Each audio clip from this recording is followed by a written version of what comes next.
to Burning Heart Pro Wrestling! My name's Lauren Klair. I am the co-founder and COO of Burning Heart Pro Wrestling. I fell into wrestling. So I started working in PR in 2011, 2012. My first client for the company I was working for, which is an independent PR agency called Frank PR, was a company called Clear Vision or Silver Vision, which most wrestling fans will know. They were the home distribution company for WWE. So I was doing the PR for their home distribution, DVDs, all of that kind of thing. About 6 months to 12 months after that, they lost the contract after 22 years with WWE, and it went to Psycho, I think. But then they got a contract with TNA straight away. So I started working with TNA, became the international marketing manager for TNA. So I've been in the business for 12 years, and this is where we've ended up.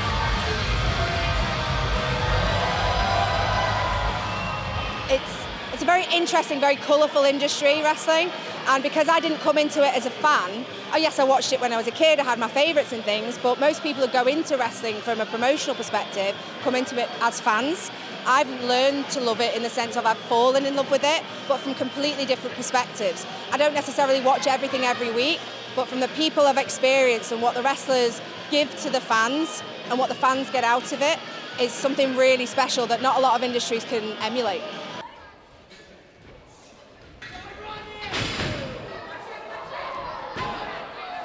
I don't like using the word luck because I've worked really hard to get where I am and to do the jobs that I've done. But I have faced adversity. I've felt and suffered misogyny and had to kind of overcome those things. But a lot of women in this business have suffered the same thing, whether it's at top level or at bottom level. I would say it's done nothing but enhance my key skills in live events, working in marketing, PR, promotions. It's hard to pinpoint anything, but yeah, I've definitely learned a lot, not only about wrestling, but about life and how to conduct yourself as well. There's a lot of people that just throw the word fake around a lot, which irritates me more than it irritates most wrestlers, if I'm honest. It's because it's not fake. You could turn around to people and say, well, what about the soap opera or the film that you watched last week? That's not real either, but it's art. Yes, okay, it's a strange form of art. It's a combination of athleticism and acting and storylines, and a lot of people struggle to get their heads around that. But I think the more mainstream it's becoming, like the Netflix deal with WWE and stuff like that, I think people are coming to understand it a bit more as an art form. So it's getting there. It's getting that understanding of it, I think.